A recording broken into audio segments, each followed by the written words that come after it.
Hey, we're backstage at Edgefest 2, the Molson Amphitheater. We're actually not really backstage. We're more side stage and surrounded by people. Fans of the Newfound Glory, I think. No, that's not the way it works, guys. You don't cheer for yourselves. Let them cheer. Nobody knows. That's all right. Nobody can That's see all right. this. That's okay. All right, well, we got Cyrus and Steve on the mics, and the other guys are here with us as well. Thanks for taking the time. Appreciate it, guys. No problem. Hey, it's great to see you again. I wasn't too long ago that we were at our other studios there, the Outdoor Studios 228 Young, talking a little bit about your show coming up at the Phoenix. First of all, great show. Thank you. Thank you. And what did you guys think being on stage for it? Looked pretty good. It was awesome. It was really good. Yeah. Good show.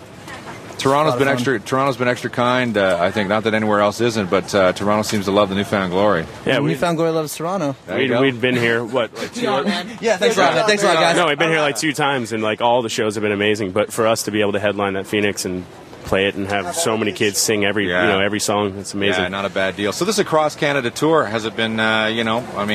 Did you guys drive it first of all from Edmonton? Tell me you did. Yes. Yeah, we drove. I think we're the only band on the tour who actually did drive. It was terrible. I think actually Mark from I think it's the only other person who did. Well, everybody else said forget it, we're flying. We're not the flying band, if you want to call us that. Oh, really? We're all Seriously? scared We to only fly. fly. We don't fly unless we have to. Really? Seriously? The drive was just like 40 hours in the bus. It was just like, oh my god. Yeah. Like we were just sitting around. We didn't know what to do with ourselves. But why are you guys afraid of flying though? Because you know what? Think about it. I'm not afraid of flying. We have a guy back here named Ian who seriously? doesn't like to fly. No, not at all, eh? Jordan doesn't really like to fly either. So what happens when you got to go to Europe or something like that? You have to fly. They got to suck it up. Yeah. Say not quite Queenie 2 yet, but I mean another couple of records. Yeah, exactly. White knuckle ride the whole way. No, that's all right. You got to do what you got to do. We got to drug him like they used to do on the A team to Mr. T. Right. Man, not going on that plane, man. What you talking about? That's the wrong guy, dude. It doesn't matter. All right. So 2 months ago when you're up here, I mean, have you still been on the road, or have you had any time off and back to Florida at all? Barely. We've been on the road since. We're going to be on the road until the end of the year. Yeah. We've been on the road for a year straight already. The only break that we took, actually it's been more than a year, the only break we took was to record a record, and we're taking another break in January to record another record, and then we're going right back out on tour. When are you getting the time to write songs?